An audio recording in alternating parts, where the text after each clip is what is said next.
The federal ಕರ್ನಾಟಕದ ವೀಕ್ಷಕರಿಗೆ focus puller ಕಾರ್ಯಕ್ರಮಕ್ಕೆ ಸ್ವಾಗತ. ಪ್ರಿಯ ವೀಕ್ಷಕರೇ, ಇವತ್ತು ನಾವೊಂದು ಆಸಕ್ತಿಕರ ವಿಚಾರವನ್ನು ನಿಮ್ಮ ಮುಂದೆ ತಂದಿದ್ದೀನಿ. ಇವತ್ತು ನಾವು ನಮ್ಮ ಈ ಒಂದು ವಿಶೇಷ ಎಪಿಸೋಡಲ್ಲಿ ಮಾತನಾಡುವಂತಹ ವಿಚಾರ ವ್ಯಕ್ತಿಗೆ ಸಂಬಂಧಪಟ್ಟಿದ್ದು. ಅದು ಕರ್ನಾಟಕದ ಪ್ರಮುಖ ರಾಜಕಾರಣಿಯೊಬ್ಬರಿಗೆ ಸಂಬಂಧಪಟ್ಟದ್ದು. ಅವರೇ ಹುಬ್ಬಳ್ಳಿ ಧಾರವಾಡ ಲೋಕಸಭಾ ಕ್ಷೇತ್ರದ ಸಂಸದರು, ಕೇಂದ್ರದಲ್ಲಿ ಈಗ ಶಿಕ್ಷಣ ಸಚಿವ ಸ್ಥಾನವನ್ನು ಅದರ ಹೊಣೆಗಾರಿಕೆಯನ್ನು ವಹಿಸಿಕೊಂಡಿರುವಂತಹ ಪ್ರಹ್ಲಾದ್ ಜೋಶಿ ಅವರ ಬಗ್ಗೆ. ವೀಕ್ಷಕರೇ, ಪ್ರಹ್ಲಾದ್ ಜೋಶಿ ಅವರು ಯಾಕೆ ಏಕಾಏಕಿ ಮುನ್ನೆಲೆಗೆ ಬಂದರು ಅನ್ನುವಂಥದ್ದು ನಿಮಗೆ ಈಗಾಗಲೇ ಗೊತ್ತಾಗಿರುತ್ತೆ. ಕೆಲವು ದಿನಗಳ ಹಿಂದೆ ಡೆಲ್ಲಿಯ ಜಂತರ್ ಮಂತರ್ನಲ್ಲಿ ಜೋರಾದ ಪ್ರತಿಭಟನೆ ಆಗಿತ್ತು. ಜೆನ್ಸಿಗಳು ಪ್ರಮುಖವಾಗಿ ಈ ಒಂದು ನೀಟ್ ಪರೀಕ್ಷೆಯನ್ನು ನಡೆಸುವಂತಹ NTA ನ್ಯಾಷನಲ್ ಟೆಸ್ಟಿಂಗ್ ಏಜೆನ್ಸಿ ಅಂತ ಏನಿದೆಯೋ ಅದರ ವಿರುದ್ಧ ಜೋರು ಪ್ರತಿಭಟನೆಯನ್ನು ನಡೆಸಿ ಇಂದಿನ ಶಿಕ್ಷಣ ಸಚಿವರಾಗಿದ್ದಂತಹ ಧರ್ಮೇಂದ್ರ ಪ್ರಧಾನ್ ಅವರ ರಾಜೀನಾಮೆಯನ್ನು ಪಡೆಯುವಲ್ಲಿ ಯಶಸ್ವಿಯಾಗಿದ್ದರು. ಪ್ರಧಾನ್ ಅವರು RSS ಮೂಲದವರು, ಒಡಿಶಾ ಮೂಲದವರು. ಸಂಘಕ್ಕೆ ಅವರ ಬಗ್ಗೆ ಭಾಳ ಅಭಿಮಾನ ಇದೆ, ಜೊತೆಗೆ BJPಗೂ ಕೂಡ. ಹೀಗಾಗಿ ಅವರನ್ನ ಸ್ಥಾನದಿಂದ ತೆಗೆಯೋದಕ್ಕೆ ಅಷ್ಟು ಸುಲಭ ಆಗಿರಲಿಲ್ಲ. ಕೊನೆಯ ಕ್ಷಣದಲ್ಲಿ ಈ ಒಂದು ವಿದ್ಯಾರ್ಥಿಗಳ ಒತ್ತಡ, ಪ್ರತಿಭಟನಾಕಾರರ ಒತ್ತಡ, ಪ್ರತಿಪಕ್ಷಗಳ ಅಂದರೆ ವಿಪಕ್ಷಗಳೇನಿದಾವಲ್ಲ ಸಂಸತ್ತಲ್ಲಿ, ಅವರ ಒತ್ತಡಕ್ಕೆ ಮಣಿದು BJP ಸರ್ಕಾರ, ಮೋದಿ ನೇತೃತ್ವದ ಸರ್ಕಾರ ಅವರ ರಾಜೀನಾಮೆಯನ್ನು ಪಡೀತು. ಅದಾದ ನಂತರ ಸಂಜೆ ಅಷ್ಟೊತ್ತಿಗೆ ಒಂದು ಹೊಸ ಶಿಕ್ಷಣ ಸಚಿವರನ್ನ ನೇಮಕ ಮಾಡಿದ್ರು. ಅವರೇ ನಮ್ಮ ಕರ್ನಾಟಕದ ಪ್ರಹ್ಲಾದ್ ಜೋಶಿ ಅವರು. ಪ್ರಹ್ಲಾದ್ ಜೋಶಿ ಅವರು ಶಿಕ್ಷಣ ಸಚಿವರಾದ ತಕ್ಷಣವೇ ಅವರು ಅಂದರೆ ನಾವೀಗ ನೋಡುವಂಗೆ ಜೋಶಿ ಅವರು ಅಷ್ಟೊಂದು ದೊಡ್ಡ ಮಟ್ಟಿನ ಮಾತುಗಾರರಲ್ಲ, ಸಾರ್ವಜನಿಕವಾಗಿ ಟೀಕೆ ಟಿಪ್ಪಣಿಗಳನ್ನು ಹೇಳುವಂಥವರಲ್ಲ, ವಿಷಯವನ್ನು ಬಿಟ್ಟು ಮಾತನಾಡಲ್ಲ. ಆದರೆ ತನು ಮನವನ್ನು ಸಂಪೂರ್ಣವಾಗಿ RSSಗೆ ಅವರು ಅರ್ಪಿಸಿಕೊಂಡಿದ್ದಾರೆ. RSS ಅನ್ನು ಸಂಪೂರ್ಣವಾಗಿ ಡಿಪೆಂಡ್ ಮಾಡ್ತಾರೆ. ಜೊತೆಗೆ ಪಾರ್ಲಿಮೆಂಟ್ ವಿಚಾರಕ್ಕೆ ಬಂದಾಗ BJP ತಾವು ಪ್ರತಿನಿಧಿಸುವ ಪಕ್ಷವನ್ನು ಪ್ರತಿ ಸಲವೂ ಅವರು ಅದನ್ನು ಡಿಪೆಂಡ್ ಮಾಡ್ಕೊಳ್ತಾರೆ, ಅದನ್ನು ಸಂರಕ್ಷಿಸ್ಕೊಳ್ತಾರೆ. ತಮ್ಮ ನಾಯಕರಾದ ಮೋದಿ, ಅಮಿತ್ ಶಾ ಅವರನ್ನು ಪ್ರತಿ ಬಾರಿಯೂ ಅವರು ಬೆಂಬಲಿಸಿ ಮಾತಾಡ್ತಾರೆ, ಸುಮ್ಮನೆ ಇರೋದಿಲ್ಲ. ಬೇರೆ ಶಾಸಕರ ಸಚಿವರ ಥರ, ಬೇರೆ ರಾಜಕಾರಣಿಗಳ ಥರ ಬೀದಿಯಲ್ಲಿ ನಿಂತು ಏನೇನೋ ಮಾತನಾಡೋದು ಇಂಥದ್ದು ಮಾಡಲ್ಲ. ಹೀಗಾಗಿ ಅವರು ಶಿಕ್ಷಣ ಸಚಿವರಾದ ತಕ್ಷಣ ಸಮಸ್ಯೆ ಬಗೆಹರಿಯಿತು. ಜೊತೆಗೆ RSS ಒಂದು ಸಂಘಟನೆಯ ಕಾರ್ಯಕರ್ತರಾಗಿದ್ದ ಅವರನ್ನು ಪ್ರಧಾನ ಅವರ ಪರ್ಯಾಯವಾಗಿ ನೇಮಕ ಮಾಡಿದ್ದು ಅಥವಾ ಅವರಿಗೆ ಹೊಣೆಗಾರಿಕೆ ಕೊಟ್ಟಿದ್ದು ಒಂದು ಒಳ್ಳೆಯ ಸೂತ್ರ ಅಂತಲೇ BJP ಪಕ್ಷಕ್ಕೆ ಅನಿಸುತ್ತೆ. ಯಾಕಂದರೆ RSSಗೆ ಸೇರಿದ ಒಬ್ಬರನ್ನ ಆ ಒಂದು ಸರ್ಕಾರದಿಂದ ಸಚಿವ ಸ್ಥಾನದಿಂದ ಇಳಿಸುವಂಥದ್ದು BJPಗೆ ಅಷ್ಟು ಸುಲಭದ ಮಾತಲ್ಲ. ಹಾಗಾಗಿ RSSನ್ನು ಅವರು ಒಪ್ಪಿಸಬೇಕಾಗತ್ತೆ. ಯಾಕಂದರೆ ಭ್ರಷ್ಟಾಚಾರ ಇನ್ನಿತರ ವಿಚಾರಗಳಲ್ಲಿ RSSಗೆ ಸೇರಿದ ಒಬ್ಬ ರಾಜಕಾರಣಿಯ ಹೆಸರು ಕೇಳಿ ಬಂದಾಗ RSS ಅದನ್ನು ಸಂಪೂರ್ಣವಾಗಿ ಡಿಪೆಂಡ್ ಮಾಡ್ಕೊಳ್ಳುತ್ತೆ. ಆದರೆ ಅದನ್ನು ತಮಗೆ ಆ ಥರದ ಹೆಸರು ಬರಬಾರದು ಅಂತ RSS ಯಾವತ್ತೂ ಭಾವಿಸುತ್ತೆ. ತಾವು ಪಾರದರ್ಶಕವಾಗಿರುವ, ಭ್ರಷ್ಟದಿಂದ ದೂರ ಇರುವ ಸಂಘಟನೆ ಸೇರಿದ್ದು ನಮ್ಮ ಸಂಸ್ಥೆ ಅನ್ನೋ ಒಂದು ಉದ್ದೇಶ ಅವರಿಗೆ ಇರೋ ಕಾರಣ ಪ್ರಧಾನ ಅವರನ್ನು ರಾಜೀನಾಮೆ ಪಡೆಯೋದಕ್ಕೆ ಕಷ್ಟ ಆಯಿತು. ಜೊತೆಗೆ ಈಗ ಜೋಶಿ ಅವರಿಗೆ ಆ ಸ್ಥಾನವನ್ನು ಕೊಡುವ ಮೂಲಕ ಅದನ್ನು ಬ್ಯಾಲೆನ್ಸ್ ಕೂಡ ಮಾಡಲಾಯಿತು. ಆದರೆ ಸಮಸ್ಯೆ ಹುಟ್ಟಿಕೊಂಡಿರೋದೇ ಇಲ್ಲಿ. ಹೇಗೆಂದರೆ, ಒಂದು ಬಾರಿ ಅವರು ಶಿಕ್ಷಣ ಸಚಿವರಾದ ತಕ್ಷಣ ವಿಪಕ್ಷಗಳು ಮತ್ತೊಂದು ತಗಾದೆಯನ್ನು ತೆಗೆಯಿತು. ಆ ತಗಾದೆ ಭಾಳ ಇಂಟ್ರೆಸ್ಟಿಂಗ್, ಭಾಳ ಹಳೆಯದು. ಜೊತೆಗೆ ಇಂಥ ಮಾತನ್ನು ಹೇಳಿರುವಂತಹ ಪ್ರಹ್ಲಾದ್ ಜೋಶಿ ಅವರಿಗೆ ಶಿಕ್ಷಣ ಸಚಿವರಂತ ಅಂದರೆ ಶಿಕ್ಷಣ ಖಾತೆಯಂಥ ದೊಡ್ಡ ಹುದ್ದೆಯನ್ನು ಕೊಡಬಾರದಾಗಿತ್ತು ಅನ್ನುವಂತಹ ಮಾತುಗಳನ್ನು ವಿಪಕ್ಷಗಳು ಈಗ ಮಂಡಿಸ್ತಿದ್ದೇವೆ. ಪಾರ್ಲಿಮೆಂಟಲ್ಲಿ ಈ ವಿಚಾರದಲ್ಲಿ ರಾಹುಲ್ ಗಾಂಧಿ, ಪ್ರತಿಪಕ್ಷದ ನಾಯಕರಾಗಿರುವಂತಹ ರಾಹುಲ್ ಗಾಂಧಿ ಅವರ ಸಹೋದರಿ ಅಂದರೆ ವಯನಾಡ್ ಸಂಸದೆ ಆಗಿರುವಂತಹ ಪ್ರಿಯಾಂಕಾ ಗಾಂಧಿ ಅವರು ನೇರವಾಗಿ ಟೀಕೆ ಮಾಡಿದ್ದಾರೆ. ಅಂದರೆ ಈ ವಿಚಾರ ಏನು ಅಂತ ನಮಗೆ ಹೇಳ್ತೀನಿ.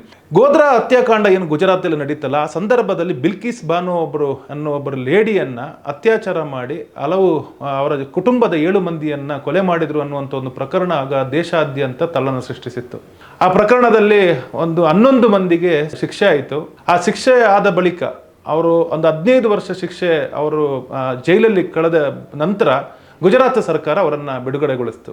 ಇದು ದೊಡ್ಡ ಮಟ್ಟಿನ ಸಂಚಲನಕ್ಕೆ, ವಿವಾದಕ್ಕೂ ಕೂಡ ಕಾರಣ ಆಯಿತು. ಆದರೆ 2022ರಲ್ಲಿ ನಡೆದ ಈ ಒಂದು ಘಟನೆ ಆಗಲೂ ದೊಡ್ಡ ಚರ್ಚೆ ಕಾರಣ ಆಯಿತು. ಅತ್ಯಾಚಾರ ಪ್ರಕರಣ, CBI ತನಿಖೆ ಆಗಿರುವಂಥ ಪ್ರಕರಣ, ಅವರಿಗೆ ಜೀವವಾದಿ ಶಿಕ್ಷೆ ಎದುರಿಸ್ತಿದ್ದಂಥ 11 ಮಂದಿಯನ್ನು ಬಿಡುಗಡೆಗೊಳಿಸಿದ್ದು, ಅಂದರೆ ಸನ್ನಡತೆಯ ಆಧಾರದಲ್ಲಿ ಅವರನ್ನು ಬಿಡುಗಡೆಗೊಳಿಸಿದ್ದು ಚರ್ಚೆ ಕಾರಣ ಆಯಿತು. ಈ ಸಂದರ್ಭದಲ್ಲಿ ಪ್ರಹ್ಲಾದ್ ಜೋಶಿ ಅವರು ಹೇಳಿದ್ದರು ಎನ್ನಲಾದ ಒಂದು ವಿಡಿಯೋ ವೈರಲ್ ಆಗಿತ್ತು. ಅದನ್ನೇ ಈಗ ಪ್ರತಿಪಕ್ಷಗಳು ಮನೇಲಿ ತಂದಿವೆ. ಪ್ರಹ್ಲಾದ ಜೋಶಿ ಅವರು ಹೇಳಿದ್ದು ಆ ಸಂಬಂಧ ಹೇಳಿದ್ದಾರೆ ಎನ್ನಲಾದ ವಿಡಿಯೋದಲ್ಲಿ ಏನಿದೆ ಅಂದ್ರೆ, ಅವರನ್ನ ಬಿಡುಗಡೆ ಮಾಡಿದ್ದು ತಪ್ಪಲ್ಲ. ಅಂದ್ರೆ ಈ ಅತ್ಯಾಚಾರ ಆರೋಪಿಗಳು ಜೈಲಲ್ಲಿ ಶಿಕ್ಷೆ ಅನುಭವಿಸಿದವರು, ಅವರನ್ನ ಬಿಡುಗಡೆ ಮಾಡಿದ್ದು ತಪ್ಪಲ್ಲ, ಅವರನ್ನ ಕಾನೂನು ಪ್ರಕಾರನೇ ಬಿಡುಗಡೆ ಮಾಡಲಾಗಿದೆ, ಇದರಲ್ಲಿ ತಪ್ಪೇನು ಅನ್ನುವಂತ ಒಂದು ಮಾತನ್ನು ಹೇಳಿದ್ರು. ಇದೇ ಮಾತನ್ನ ವಿಪಕ್ಷಗಳು ಈಗ ಅಸ್ತ್ರವಾಗಿ ಬಳಸ್ಕೊಂಡಿದೆ. ಅತ್ಯಾಚಾರಿಗಳನ್ನ ಸಮರ್ಥನೆ ಮಾಡಿಕೊಂಡಿರುವವರಿಗೆ ಶಿಕ್ಷಣ ಸಚಿವಾಲಯದಂತ ಉನ್ನತ ಹುದ್ದೆಯನ್ನ ಯಾಕೆ ಕೊಟ್ರಿ ಅನ್ನುವಂತ ಮಾತನ್ನ ಈಗ ಪ್ರತಿಪಕ್ಷಗಳು ಕೇಳಿದ್ದೇವೆ. ರಾಹುಲ್ ಗಾಂಧಿ ಅಂತೂ ನೇರವಾಗಿ ಈ ಮಾತನ್ನು ಹೇಳಿದ್ದಾರೆ, ಪ್ರಿಯಾಂಕಾ ಗಾಂಧಿ ಕೂಡ ಹೇಳಿದ್ದಾರೆ. ಇದು ಈಗ ಪಾರ್ಲಿಮೆಂಟ್ ಸೆಷನ್ ಏನು ನಡೀತಿದೆ, ಈಗ ದೊಡ್ಡ ಚರ್ಚೆಗೆ ಕಾರಣ ಆಗಿದೆ. ಹೀಗಾಗಿ ಪ್ರಹ್ಲಾದ ಜೋಶಿ ಅವರ ಬಗ್ಗೆ ಈಗ ದೇಶಾದ್ಯಂತ ಚರ್ಚೆ ಆರಂಭ ಆಗಿದೆ. ಕಟ್ಟರ್ RSS ವಾದಿಯಾಗಿರುವಂತಹ ಪ್ರಹ್ಲಾದ ಜೋಶಿ ಹಿಂದೆಯೂ ಸಚಿವರಾಗಿದ್ದರು. ಶಿಕ್ಷಣ ಸಚಿವರ ಹೆಚ್ಚುವರಿ ಹೊಣೆಗಾರಿಕೆಗೆ ಪಡೆದುಕೊಂಡು ಮೊದಲು ಕೂಡ ಅವರು ಗ್ರಾಹಕ ವ್ಯವಹಾರ, ಸಾರ್ವಜನಿಕ ಶಿಕ್ಷಣ ಮತ್ತು ನವೀಕರಿಸಬಹುದಾದ ಇಂಧನ ಖಾತೆಯ ಸಚಿವರು ಕೂಡ ಆಗಿದ್ದರು. ಹಾಗಾಗಿ ಸಂಪುಟದಲ್ಲಿ ಅವರಿಗೆ ಮೊದಲೇ ಅನುಭವ ಇದೆ. ಈಗ ಶಿಕ್ಷಣದ ಹೊಣೆಗಾರಿಕೆಯನ್ನು ಕೂಡ ಕೊಟ್ಟಿದ್ದಾರೆ. ಅವರಿಗೆ ಹಳೆ ಒಂದು ಏನು ಕ್ಯಾಬಿನೆಟ್ನ ಅಲ್ಲಿ ಸ್ಥಾನ ಕೊಟ್ಟಾಗ ಈ ಒಂದು ಪ್ರಶ್ನೆ ಬಂದಿರಲಿಲ್ಲ. ಈಗ ಶಿಕ್ಷಣ ಸಚಿವರಾಗಿ ಮಾಡಿದಾಗ ಪ್ರತಿಪಕ್ಷಗಳನ್ನು ವಿರೋಧಿಸಬೇಕಂದ್ರೆ ಶಿಕ್ಷಣ ಸಚಿವಾಲಯ ಎನ್ನುವಂಥದ್ದು ಬಹಳ ಗೌರವಯುತ, ಘನತೆಯುತ ಒಂದು ಸ್ಥಾನ, ಅಲ್ಲಿಗೆ ಇವರು ಇರಬಾರ್ದಾಗಿತ್ತು ಅನ್ನುವಂತಹ ಒಂದು ಪ್ರಶ್ನೆಯನ್ನು ಎತ್ತಿದ್ದಾರೆ. ವೀಕ್ಷಕರೇ, ಜೋಶಿ ಅವರ ರಾಜಕೀಯ ಆಡಳಿತವನ್ನ ಕರ್ನಾಟಕದ ಮಂದಿ ಕಂಡಿದ್ದಾರೆ. ಅವರ ರಾಜಕೀಯ ನಡೆ ನುಡಿಗಳು ಹೇಗಿರ್ತವೆ ಅಂತ. ಕರ್ನಾಟಕದಲ್ಲಿ ಹಲವಾರು ಬಿಜೆಪಿ ನಾಯಕರಿದ್ದಾರೆ. ನಾವೀಗ ಪ್ರಮುಖವಾಗಿ ಗಮನಿಸೋದಾದ್ರೆ ಈ ಉತ್ತರ ಕನ್ನಡ ಲೋಕಸಭಾ ಸಂಸದರಾಗಿದ್ದಂತಹ ಅನಂತಕುಮಾರ್ ಹೆಗಡೆ ಅವರ ಬಗ್ಗೆ ತಗೊಂಡ್ರು. ಅವರು ನೇರ ಬಿಡುಬೀಸಾದ ಹೇಳಿಕೆಯನ್ನು ಕೊಡುವಂಥವ್ರು. ಹಿಂದೆ ಮೈಸೂರಲ್ಲಿ ಸಂಸದರಾಗಿದ್ದಂಥ ಪ್ರತಾಪ್ ಸಿಂಹ ಅವರು ಬಿಡುಬೀಸಿ ಹೇಳಿಕೆ ಕೊಡುವಂಥವ್ರು. ಈ ತರದ ಸುಮಾರು ಜನ ಇದ್ದಾರೆ. ಇನ್ನು ಕೆಲವರು ಕೆಲಸ ಮಾಡುವವರು ಇದ್ದಾರೆ. ನಾವು ಹಿಂದೆ ದಿವಂಗತ ಅನಂತಕುಮಾರ್ ಅವರು ಬೆಂಗಳೂರು ದಕ್ಷಿಣ ಲೋಕಸಭಾ ಕ್ಷೇತ್ರವನ್ನು ಪ್ರತಿನಿಧಿಸಿದ್ರು. ಅವರು ನಗರಾಭಿವೃದ್ಧಿ ವಿಚಾರದಲ್ಲಿ ಬಹಳ ಸಾಕಷ್ಟು ಕೆಲಸ ಮಾಡಿದ್ರು, ಅದರಲ್ಲಿ ಹೆಸರು ಕೂಡ ತಗೊಂಡ್ರು. ಅದೇ ರೀತಿ ಹಲವಾರು ನಾಯಕರು ಬಿಜೆಪಿ ಒಳಗಿದ್ದಾರೆ. ಇನ್ನು ಜೋಶಿಯವರು ಎರಡರ ಮಧ್ಯೆ ನಿಲ್ಲುವಂತಹ ನಾಯಕರಾಗಿದ್ದವರು. ಆ ಕಡೆ ಮಾತು ಕಡಿಮೆ, ಈ ಕಡೆ ಕೆಲಸದ ಬಗ್ಗೆ ತೀರಾ ಅಂತ ದೊಡ್ಡ ಹುದ್ದೆ ಇಲ್ಲ. ಆದರೆ ಬಿಜೆಪಿಯನ್ನ ಪ್ರತಿ ಸಂದರ್ಭದಲ್ಲೂ ಅವರು ಸಮರ್ಥಿಸ್ಕೋತಾರೆ ಮತ್ತು ಅದರ ವಿಚಾರದಲ್ಲಿ ಅವರಿಗೆ ಕ್ಲಾರಿಟಿ ಇದೆ. ಅದನ್ನು ಅವರು ಸಂಸತ್ತಲ್ಲಾಗಲಿ ಹೊರಗೆ ಆಗಲಿ ಅವರು ಹೇಳ್ಕೊಳ್ತಾನೆ ಬಂದಿದ್ದಾರೆ. ಹೀಗಾಗಿ ಅವರ ಆಯ್ಕೆ ಬಿಜೆಪಿಗೆ ಸಮಾಧಾನ ತಂದ್ರು. ಈ ಒಂದು ವಿವಾದ ಮಾತ್ರ ಮತ್ತೊಂದು ಸಲ ಮುಜುಗರಕ್ಕೆ ಕಾರಣ ಆಗಿದೆ. ಅವರ ಆಯ್ಕೆ ಬಗ್ಗೆ ವಿವಾದ ಆಗಿರೋದನ್ನ ಬಿಜೆಪಿ ಕಡಾಖಂಡಿತವಾಗಿ ತಿರಸ್ಕರಿಸಿದೆ. ಕೆಲವರು ಅದು ಆ ರೀತಿ ಹೇಳಲೇ ಇಲ್ಲ ಅಂತಾನೆ ಹೇಳ್ತಾ ಇದ್ದಾರೆ. ಅವರು ಆ ರೀತಿಯ ಒಂದು ಹೇಳಿಕೆಯನ್ನು ಎಲ್ಲೂ ಬಳಸಿಲ್ಲ. ಇದು ಕಾಂಗ್ರೆಸ್ ಸೃಷ್ಟಿಸುತ್ತಿರುವಂತಹ ಒಂದು ಅರಾಜಕತೆ ಅನ್ನುವಂತಹ, ಅಂದ್ರೆ ವಿಪಕ್ಷಗಳು ಮಾಡ್ತಿರುವಂತಹ ತಪ್ಪು ಹೇಳಿಕೆ, ತಪ್ಪು ಆರೋಪ ಅನ್ನುವ ಮಾತುಗಳನ್ನು ಈಗ ಹೇಳ್ತಾ ಇದ್ದಾರೆ. ಸಂಸತ್ ಆವರಣದಲ್ಲಿ ಸಾಕಷ್ಟು ಮಾಧ್ಯಮಗಳು ಬೇರೆ ಬೇರೆ ರಾಜಕಾರಣಿಗಳನ್ನು, ಬೇರೆ ಬೇರೆ ಸಂಸದರನ್ನ ಕೇಳಿದಾಗ ಅವರು ಇದೇ ಮಾತನ್ನು ಹೇಳಿದ್ದಾರೆ. ಎಲ್ಲಿ ತನಕ ಅಂದರೆ ಮಾಜಿ CM ಆಗಿದ್ದ ಬಸವರಾಜ ಬೊಮ್ಮಾಯಿ ಅವರು ಈಗ ಸಂಸದರು, ಅವರು ಹಾವೇರಿ ಸಂಸದರು, ಅವರು ಕೂಡ ಸಂಸತ್ ಆವರಣದಲ್ಲಿ ಮಾಧ್ಯಮಗಳೊಂದಿಗೆ ಮಾತಾಡ್ತಾ ಇದು ಕಾಂಗ್ರೆಸ್ಸಿನ ತಪ್ಪು ಒಂದು ನಡೆ ಅನ್ನುವಂಥ ರೀತಿಯಲ್ಲಿ ಟೀಕೆ ಮಾಡಿದ್ದಾರೆ. Congress party is totally desperate. Internally they know that the youngsters uprising and government actually agreeing for all the demands. Now they know that their core opposition position has been taken by the youngsters of this country. So they don't have any further role. So they internally know that. That's why they have become desperate and targeting important ministers in Modi government. Sir, one different question. ಅದೇ ರೀತಿ ಬೇರೆ ಬೇರೆ ನಾಯಕರು ಈಗ ಕೇರಳದ BJP ಅಧ್ಯಕ್ಷರಾಗಿರುವಂತಹ ಹಿಂದೆ ರಾಜ್ಯಸಭಾ ಸದಸ್ಯರಾಗಿದ್ರು ರಾಜೀವ್ ಚಂದ್ರಶೇಖರ್ ಅವರು ಕೂಡ ಮಾತಾಡಿದ್ರು. ಅವರು ಕೂಡ ಈ ಒಂದು ಕಾಂಗ್ರೆಸ್ನ ಟೀಕೆಯನ್ನ ಒಂದು ಬಹಳ ಒಂದು ಲೇವಡಿ ಮಾಡಿದ್ದಾರೆ. ಇವರಿಗೆ ಬೇರೆ ಏನು ವಿಚಾರಗಳೆಲ್ಲ ಮಾತಾಡೋದಕ್ಕೆ ಅನ್ನುವಂಥ ಮಾತನ್ನು ಕೂಡ ಹೇಳಿದ್ದಾರೆ. I know Prahlad Joshi ji. Prahlad Joshi ji is a senior leader of the BJP. He is the most decent man I have known. He is amongst the most decent politicians that I have known. He comes from Karnataka for 18 years. I was an MP from Karnataka. For anybody like Priyanka Gandhi and Rahul Gandhi who are embroiled neck deep in corruption, to talk about Prahlad Joshi is absolutely idiotic, to say the least. And people in glass houses who are embroiled in the National Herald scam, who are out on bail on the National Herald scam, are now talking about Prahlad Joshi. Look, this is not irony, this is ridiculous. ಆದರೆ ಕಾಂಗ್ರೆಸ್ನ ಸಂಸದರನ್ನು ಸಮಸ್ಕೊಂಡು ಬಂದಿದ್ದಾರೆ. ಪ್ರಿಯಾಂಕಾ ಗಾಂಧಿ ರಾಹುಲ್ ಗಾಂಧಿ ಹೇಳಿದ್ದು ಸರಿ ಇದೆ ಅನ್ನುವಂತಹ ಮಾತನ್ನು ಹೇಳ್ತಿದ್ದಾರೆ.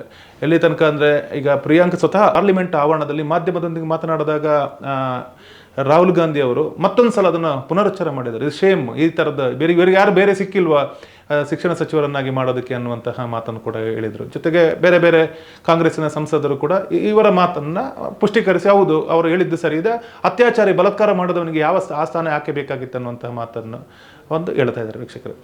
All these young people were protesting about the education system. And so many girls, And so many girls are protesting. They've been beaten, they've been thrashed. The BJP puts a man who is a defender of rapists.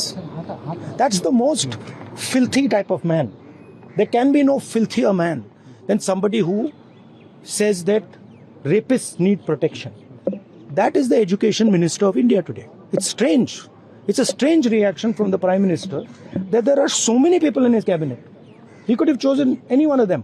But he chooses a person who protects rapists. ಇನ್ನು ಪ್ರಹ್ಲಾದ್ ಜೋಶಿ ಅವರು ಈ ರಾಜಕಾರಣದಲ್ಲಿ ಹಿನ್ನಡೆ ಅನುಭವಿಸುವಂಥದ್ದು, ಅಂದರೆ ಈಗ ಹಿನ್ನಡೆ ಆಗಿದೆ ಅಂತಲ್ಲ, ಅವರ ಮೇಲೆ ಒಂದು ಆರೋಪ ಬಂದಿದೆ. ಆದರೆ ಅವರು ಹಿಂದೆಯೂ ಒಂದು ಚರ್ಚೆಯ ವ್ಯಕ್ತಿಯಾಗಿದ್ದು ಹಿಂದೆಯೂ ಒಂದ್ಸಲ ಕರ್ನಾಟಕ ರಾಜ್ಯದ ಇತಿಹಾಸದಲ್ಲಿ ಒಂದ್ಸಲ ದಾಖಲಾಗಿತ್ತು. ನೀವು ಗಮನಿಸಬಹುದು 2023 ವಿಧಾನಸಭಾ ಇಲೆಕ್ಷನ್ ಕರ್ನಾಟಕದಲ್ಲಿ ಸಜ್ಜುಗೊಂಡಿತ್ತು. ಆಗ BJP ಮತ್ತು JDS ಪ್ರತ್ಯೇಕವಾಗಿತ್ತು, ಜೊತೆ ಕಾಂಗ್ರೆಸ್ ಪ್ರತ್ಯೇಕವಾಗಿ ತ್ರಿಕೋನ ಸ್ಪರ್ಧೆ ನಡೀತಾ ಆ ಸಂದರ್ಭದಲ್ಲಿ BJP ಒಂದು ಹಂತದಲ್ಲಿ ಜೋಶಿ ಅವರನ್ನ ಮುಂದಿನ CM ಅನ್ನುವಂತಹ ಒಂದು ಪ್ರಾಜೆಕ್ಟ್ ಮಾಡೋದಕ್ಕೆ, ಅವ್ರ ಮುಂದಿನ CM ಅಂತ ಬಿಂಬಿಸಲಿಕ್ಕೆ ಟ್ರೈ ಮಾಡ್ತು. ಆ ಸಂದರ್ಭದಲ್ಲಿ HD ಕುಮಾರಸ್ವಾಮಿ ಅವರು, ಈಗ ಕೇಂದ್ರ ಸಚಿವರು, NDA ಜೊತೆಗಿದ್ದಾರೆ, ಅವರೊಂದು ಮಾತನ್ನು ಹೇಳಿದರು. ಅವರು ಪೇಶ್ವೆ ವಂಶಕ್ಕೆ ಸೇರಿದವರು ಜೋಶಿ ಅವರು ಅಂದರೆ ಪೇಶ್ವೆಗಳು ಉತ್ತರದಿಂದ ಅಂದರೆ ಮಹಾರಾಷ್ಟ್ರದಿಂದ ಬಂದು ಕನ್ನಡದ ಸಂಸ್ಕೃತಿಗೆ ಮತ್ತು ಇಲ್ಲಿನ ಪರಂಪರೆಗೆ ಧಕ್ಕೆ ತಂದವರು. ಆ ವಂಶದ DNA ಹೊಂದಿರುವಂತಹ ವ್ಯಕ್ತಿ ಕರ್ನಾಟಕಕ್ಕೆ CM ಆಗ್ಬೇಕನ್ನುವಂಥ ಪ್ರಶ್ನೆ ಕೇಳಿದೆ. ಇದೆಷ್ಟು ಪರಿಣಾಮ ಬೀರ್ತು ಅನ್ನಂದ್ರೆ ಆ ಸಂದರ್ಭದಲ್ಲಿ ರಾಜಕೀಯ ವಿಶ್ಲೇಷಕರು ಒಂದು ವಿಶ್ಲೇಷಣೆ ಮಾಡ್ತಾರೆ. ಯಾವ ರೀತಿ ಅಂದರೆ ಬ್ರಾಹ್ಮಣನಿಗೊಬ್ಬನಿಗೆ BJPಯ ಮುಖ್ಯಮಂತ್ರಿ ಸ್ಥಾನ ಕೊಡ್ತೇನೆ ಅಂತ ಒಂದು ಬಿಂಬಿಸಲಿಕ್ಕೆ ಪ್ರಯತ್ನ ಪಟ್ಟಿದ್ದು ಆ ಸಂದರ್ಭದಲ್ಲಿ BJPಗೆ ಚುನಾವಣೆಯ ಸೋಲಿಗೆ ಕೂಡ ಕಾರಣ ಆಯಿತು ಅನ್ನುವಂಥದ್ದು ಒಂದು ವಿಶ್ಲೇಷಣೆ ಕೂಡ ಇದೆ. ಅಂದರೆ ಅವರು ಬ್ರಾಹ್ಮಣರಿಗೆ ಕೊಡ್ತೇನೆ ಅಂತ ಹೇಳಿದ ತಕ್ಷಣ ಬೇರೆ ಸಮುದಾಯದವರು BJPಯಿಂದ ಸಣ್ಣ ಪುಟ್ಟ ಅಸಮಾಧಾನ ಮತ್ತು ವಿಮುಖರಾಗಲಿಕ್ಕೆ ಆರಂಭ ಆದರು, ಮತದಾರರು ಸ್ವಲ್ಪ ಬೇಸರಗೊಂಡರು ಅನ್ನುವಂಥ ವಿಶ್ಲೇಷಣೆ ಕೂಡ ಆ ಸಂದರ್ಭದಲ್ಲಿ ನಡೀತು ವೀಕ್ಷಕರು. ಹೀಗಾಗಿ ಆ ಸಂದರ್ಭ ಒಂದು ಕೂಡ ನಾವು ಜೋಶಿಯವರ ಬಗ್ಗೆ ಹೇಳಬೇಕಾಗುವಾಗ ನಾವು ಸ್ಮರಿಸಲೇಬೇಕು. ಅಚ್ಚರಿ ಅಂದರೆ ವಿಪರ್ಯಾಸ ಅಂದರೆ ಈಗ ಜೋಶಿಯವರು ಹಾಗೂ ಕುಮಾರಸ್ವಾಮಿ ಜೊತೆಗಿದ್ದಾರೆ. ಯಾಕಂದರೆ ಈಗ JDS NDA ಸೇರಿಕೊಂಡಿದೆ, BJP ಜೊತೆ ಸೇರಿಕೊಂಡು ಇಲ್ಲಿ ಕೇಂದ್ರದಲ್ಲಿ ಬೆಂಬಲ ಕೊಟ್ಟು ಸ್ವತಃ ಕುಮಾರಸ್ವಾಮಿ ಅವರೇ ಕೇಂದ್ರದಲ್ಲಿ ಬೃಹತ್ ಕೈಗಾರಿಕಾ ಸಚಿವರಾಗಿದ್ದಾರೆ. ಇದು ಜೋಶಿಯವರ ಇನ್ನೊಂದು ಅಂದರೆ ಆ ಸಂದರ್ಭದಲ್ಲಿ ಮುನ್ನೆಲೆಗೆ ಬಂದಂತಹ ಒಂದು ವಿಚಾರ. ಇನ್ನು ಜೋಶಿಯವರ ಬಗ್ಗೆ ಹೇಳೋದಾದ್ರೆ ಅವರು ಸಹಜವಾಗಿ RSS ನಾನು ಹೇಳಿದ್ನಲ್ಲ, RSSನ ಕಟ್ಟರ್ ಒಂದು ಕಾರ್ಯಕರ್ತ, ಸದಾ ಸಮರ್ಸ್ಕೊಳ್ತಾರೆ ಅದನ್ನು. ಆ ವಿಚಾರದಲ್ಲಿ ಅವರಿಗೆ ಯಾವ ಅಂಜಿಕೆಯನ್ನು ಕೂಡ ಇಲ್ಲ. ಅಂದರೆ ಈ RSS ಅನ್ನು ಬೆಂಬಲಿಸುವಂಥದ್ದಾಗಲಿ ಅಥವಾ ಸರ್ಕಾರದ ರಾಜಕೀಯ ಮಟ್ಟದಲ್ಲಿ ಅದನ್ನು ಮುನ್ನೆಲೆಗೆ ಬಂದಾಗ ಅದನ್ನು ಸದಾ ಅವರು ಬೆಂಬಲಿಸಿಕೊಂಡೇ ಮಾತಾಡ್ತಾರೆ. ಹೀಗಾಗಿ ಆ ಜೋಶಿಯವರ ಒಂದು ನೇಮಕ RSSಗೆ ಸಮಾಧಾನ ತಂದಿದೆ. ಆದರೆ ಈ ಒಂದು ಹೇಳಿಕೆ ಮಾತ್ರ ಪದೇ ಮತ್ತೆ ರಿಪೀಟ್ ಆಗ್ತಾ ಒಂದು ಸಮಸ್ಯೆ ಸೃಷ್ಟಿಯಾಗಿದೆ ಅಂತಲೇ ಹೇಳ್ಬೋದು ವೀಕ್ಷಕರೇ. ನಾನು ಹೇಳಿದ್ನಲ್ಲ, ಅವರು ಹಿಂದಿನ ಬಾರಿ CM ಆಗಲಿಕ್ಕೆ ಟ್ರೈ ಮಾಡಿದಾಗ ಕುಮಾರಸ್ವಾಮಿ ಅವರು ನೀಡಿದ ಹೇಳಿಕೆ ಭಾಳ ತೊಂದರೆ ಕೊಡ್ತು. ಅಂದರೆ ಆ ಸಂದರ್ಭದಲ್ಲಿ ತೊಂದರೆ ಆಯಿತು ಅನ್ನುವಂಥ ವಿಶ್ಲೇಷಣೆ ಇದರ ಹೊರತಾಗಿಯೂ ಜೋಶಿಯವರು ಮುಂದಿನ ಬಾರಿ ಕೂಡ CM ಆಗೋದಕ್ಕೆ, ಕರ್ನಾಟಕದಲ್ಲಿ CM ಆಗೋದಕ್ಕೆ ಪ್ರಯತ್ನ ಪಡ್ತಿದ್ರು ಅನ್ನುವ ಮಾತುಗಳು ಕೂಡ ಕೇಳಿ ಬರ್ತೇವೆ. ಒಂದು ಹಂತದಲ್ಲಿ ಅವರಿಗೀಗ ಶಿಕ್ಷಣ ಸಚಿವ ಸ್ಥಾನವನ್ನು ಕೊಟ್ಟಿದ್ದಾರೆ. ಆದರೆ 2028ರಲ್ಲಿ ಏನಾದರೂ ಚುನಾವಣೆ ನಡೆದ್ರೆ ಅವರು ಕರ್ನಾಟಕದಲ್ಲಿ CM BJP ಗೆದ್ದರೆ ಕರ್ನಾಟಕದಲ್ಲಿ CM ಆಗಲಿಕ್ಕೆ ಬಯಸ್ತಾರೆ ಅನ್ನುವ ಮಾತುಗಳು ಕೂಡ ಕೇಳಿ ಬರ್ತವೆ. BJPಗೂ ಕೂಡ ಲೆಕ್ಕಾಚಾರ ಇದೆಯೋ ಇಲ್ಲೋ ಗೊತ್ತಿಲ್ಲ, ಬಟ್ ಅವರು ಪಕ್ಕಾ ಸಂಘನಿಷ್ಠರಾಗಿರುವ ಕಾರಣ ಅವರನ್ನು ನಿರಾಕರಿಸಲಿಕ್ಕಂತೂ ಸಾಧ್ಯ ಇಲ್ಲ. ಒಂದು ಕೇಸ್ ಅವರು CM ಆಗಲಿಕ್ಕೆ ಬಯಸಿದರೆ ಖಂಡಿತವಾಗಿಯೂ BJP ಅವರಿಗೊಂದು ಅವಕಾಶ ಕೊಡಲೇಬೇಕಾಗತ್ತೆ. ಎಲ್ಲ ಪೈಪೋಟಿಗಳ ನಡುವೆನೂ ಅವರಿಗೊಂದು ಅವಕಾಶವನ್ನು ಪರಿಗಣಿಸಬೇಕಾಗತ್ತೆ. ಯಾಕಂದರೆ ನಾವು ಈಗಾಗಲೇ ಅವರು ಈ ಹಿಂದೆ ಶಿಕ್ಷಣ ಸಚಿವರಾಗೋದಕ್ಕಿಂತ ಮೊದಲು ಕೂಡ ನಾವು ನೋಡಿದ್ದೇವೆ, ಅವರು ಕರ್ನಾಟಕದ ಸಾಕಷ್ಟು ವಿಚಾರಗಳಲ್ಲಿ BJP ಪರವಾಗಿ ಸಾಕಷ್ಟು ಬಾರಿ ಧ್ವನಿ ಎತ್ತಿದ್ದಾರೆ. ಅಂದರೆ ರಾಜ್ಯ ಮತ್ತು ಕೇಂದ್ರ ನಡುವಿನ ಏನು ತಾಕಲಾಟಗಳೇನಿರ್ತಾವಲ್ಲ, ಈ ಅನುದಾನ ಹಂಚಿಕೆ ಮತ್ತಿತರ ವಿಚಾರಗಳಲ್ಲಿ, ಅಥವಾ ಈ ರಸಗೊಬ್ಬರ ಹಂಚಿಕೆ ಅಂತೆಲ್ಲ ಬಂದಾಗಲೂ, ನೀರು ಹಂಚಿಕೆ ಈ ಥರ ಬಂದಾಗಲೂ ಸಾಮಾನ್ಯವಾಗಿ ಕೇಂದ್ರ ಸರ್ಕಾರವನ್ನು ಪಕ್ಕ ಡಿಪೆಂಡ್ ಮಾಡ್ಕೊಂಡಿದ್ರು. ಅಂದರೆ ರಾಜ್ಯ ಸರ್ಕಾರದ ಆರೋಪಗಳಿಗೆಲ್ಲ ಸರಿಯಾಗಿ ಈ ಕ್ಷಣದಲ್ಲಿ ಅಲ್ಲೇ ಉತ್ತರ ಕೊಡುವಂಥ ಕೆಲಸವನ್ನು ಮಾಡ್ತಿದ್ರು. ಅವರ ಈ ಹೇಳಿಕೆಗಳು ಅಲ್ಲಲ್ಲಿ ಮಾಧ್ಯಮಗಳಲ್ಲಿ ಪ್ರಕಟ ಆಗಿದ್ದನ್ನು ನಾವು ನೋಡಬಹುದು. ಅಂದರೆ ಈ ಒಂದು ಕರ್ನಾಟಕದಲ್ಲೂ ಕೂಡ CM ಆಗೋದಕ್ಕೆ ಒಂದು ಪ್ರಯತ್ನ ಪಡ್ತಿದ್ರೆ ಅನ್ನುವಂತಹ ಮಾತಂತೂ ಸುಳ್ಳಲ್ಲ ವೀಕ್ಷಕರೇ. आपने देखा होगा कि जब प्रियंका जी ने उस विषय पे बात की और जैसे ही रिजिजू जी ने कहा कि इसके ऊपर ऑथेंटिक करें और जैसे ही दुबे जी हमेशा की तरह उनका माइक चालू होता खड़े हो गए, जब प्रियंका जी ने ऑथेंटिक किया तो अध्यक्ष ने कहा कि इसको जाने दीजिए। क्यों? प्रियंका जी ने तो कहा मैं उसको ऑथेंटिक कर रही हूँ। तो ये बात तो सबको पता है कि बिल्किस बानो के जो रेपिस्ट थे उनका सत्कार किसने किया, उनके साथ में कौन खड़ा था। तो ऐसा है कि जब जब ये बातें आती है, सच्चाई बोली जाती है, तो सुनने की कैपेसिटी है ही नहीं भाजपा में। भाजपा सच सुन सकती है क्या? सच को फेस कर सकती है क्या? बिल्कुल नहीं कर सकती। और मुझे पूरा ये कहना पड़ेगा यहाँ से कि शिक्षा एक ऐसा विभाग है जो भविष्य को बनाता है, देश को आगे लेके जाने वाले भविष्य के बच्चों के लिए पूरा सिस्टम तैयार करता है। ये सब में मसला आया है वो पेपर लीक के माध्यम से जो आया है, एजुकेशन सिस्टम के ऊपर इतनी बड़ी चर्चा हो रही है। ऐसे समय में हम अपेक्षा यही कहते हैं कि जो मिनिस्टर आए वो एजुकेशन के बारे में जानता हो, ना कि ऐसे बलात्कारियों को सपोर्ट करता हो। ವೀಕ್ಷಕರೇ, ಇದು ಮುಗಿಸುವ ಟೈಮ್ ಅಂದರೆ ನಾವೀಗ ಈ ಚರ್ಚೆಯನ್ನು ಕೊನೆಗೊಳಿಸುವ ಮೊದಲು ನಮ್ಮ ಕರ್ನಾಟಕದ ಪಾಲಿಗೆ ಇದಂತೂ ಹೆಮ್ಮೆಯ ಸಂಗತಿ. ಯಾಕಂದರೆ ಶಿಕ್ಷಣ ಸಚಿವರು ಕರ್ನಾಟಕದ ಸಂಸದರು ಒಬ್ಬರು ಆಗಿದ್ದಾರೆ ಅನ್ನುವಂಥದ್ದು ಮಾತ್ರ ಹೆಮ್ಮೆಯ ಸಂಗತಿ. ಯಾಕಂದರೆ ದೊಡ್ಡ ಸಚಿವಾಲಯ ಶಿಕ್ಷಣ ವ್ಯವಸ್ಥೆಯನ್ನು ಸುಧಾರಿಸುವಂತಹ ಒಂದು ಕೆಲಸ, ಜೊತೆಗೆ ಅವರು ಸಂಸದೀಯ ವ್ಯವಹಾರ ಸಚಿವರಾಗಿ ಕೂಡ ಅನುಭವ ಇದ್ದವರು. ಹಾಗಾಗಿ ಕರ್ನಾಟಕದ ಪಾಲಿಗೆ ಒಂದು ದೊಡ್ಡ ಸಂತಸ ಸಂಗತಿ ಅಂತಲೇ ಹೇಳ್ಬೋದು. ಆದರೆ ಈಗ ನಾವು ಗಮನಿಸುವಂಥದ್ದು ಏನೆಂದರೆ ನೀಟ್ ಪರೀಕ್ಷೆಯಲ್ಲಿ ಸಾಕಷ್ಟು ಅಕ್ರಮಗಳಾಗಿವೆ. ಆರೋಪಗಳ ಪ್ರಕಾರ ಹೇಳುವುದಾದರೆ NTA ಅನ್ನುವ ಸಂಸ್ಥೆಯಿಂದ 100ಕ್ಕೂ ಹೆಚ್ಚು ಬಾರಿ ಬೇರೆ ಬೇರೆ ಅಕ್ರಮಗಳು ನಡೆದಿವೆ. ಕೇಂದ್ರ ಸರ್ಕಾರ ಈ ವಿಚಾರದಲ್ಲಿ ಫಾಸ್ಟ್ ಟ್ರ್ಯಾಕ್ ಕೋರ್ಟನ್ನು ಮಾಡಿದೆ, ಬಿಲ್ ಪಾಸ್ ಮಾಡಿದೆ, ಹೊಸದಾಗಿ ಒಂದು ಬಿಲ್ ಪಾಸ್ ಮಾಡಿದ್ದಾರೆ, ಇವರ ನೇತೃತ್ವದಲ್ಲೇ ಪಾಸ್ ಆಗಿದೆ. ಹಾಗಾಗಿ ಸವಾಲುಗಳು ಹೆಚ್ಚಿದೆ. ಇನ್ನು ಮುಂದಿನ ಪರೀಕ್ಷೆಗಳು ಅತ್ಯಂತ ಪಾರದರ್ಶಕವಾಗಿ ನಡಿಬೇಕಾಗುತ್ತೆ. ಯಾಕಂದರೆ ನಮ್ಮಲ್ಲಿ ಕೇವಲ ರಾಜಕಾರಣಿಗಳು ಶುದ್ಧ ಆಯಿತು ಅಂತ ತಕ್ಷಣ ವ್ಯವಸ್ಥೆ ಶುದ್ಧ ಆಗುತ್ತೆ ಅನ್ನುವಂಥ ಒಂದು ಕಲ್ಪನೆಯನ್ನು ನಾವು ಮಾಡಲಿಕ್ಕೆ ಸಾಧ್ಯ ಇಲ್ಲ. ಯಾಕಂದ್ರೆ ನಮ್ಮಲ್ಲಿ ಬ್ಯೂರೋಕ್ರಾಟ್ಸ್ ಅಂತ ಏನು ಹೇಳ್ತವೆ, ಅರ್ಥಲ್ಲ ಅಧಿಕಾರಿಗಳೇನಿದಾರಲ್ಲ, ಒಳಗಿನ ಬೇರೆ ಬೇರೆ ಹಂತಗಳೇನಿದಾವಲ್ಲ, ಅದು ಕೂಡ ಶುದ್ಧ ಆಗಬೇಕು. ಅವರಿಗೂ ಈ ರಾಜಕಾರಣಿಗಳ ಮತ್ತು ವ್ಯವಸ್ಥೆಯ ಬಗ್ಗೆ ಭಯ ಇರಬೇಕು. ಅಂಥ ಒಂದು ವ್ಯವಸ್ಥೆಯನ್ನು, ಕಟ್ಟುನಿಟ್ಟಾದ ಕಠೋರವಾದ ವ್ಯವಸ್ಥೆಯನ್ನು ಸೃಷ್ಟಿ ಮಾಡಲೇಬೇಕಾಗತ್ತೆ. ಆ ಜವಾಬ್ದಾರಿ ಶಿಕ್ಷಣ ಸಚಿವರಾಗಿರುವಂಥ, ಈಗ ಹೊಣೆಗಾರಿಕೆ ವಹಿಸಿರುವಂತಹ ಪ್ರಹ್ಲಾದ್ ಜೋಶಿ ಅವರ ಮೇಲಿದೆ. ವೀಕ್ಷಕರೇ, ಇದು ನಮ್ಮ ಇವತ್ತಿನ ಫೋಕಸ್ ಪೂರ್ಲರ್ ಕಾರ್ಯಕ್ರಮ. ನಾಳೆ ಮತ್ತೆ ಇದೇ ರೀತಿಯ ಒಂದು ಉತ್ತಮ ಕಾರ್ಯಕ್ರಮದ ಜೊತೆಗೆ ನಿಮ್ಮ ಭೇಟಿ ಆಗ್ತೀವಿ. ಅಲ್ಲಿ ತನಕ ನಮಸ್ಕಾರ.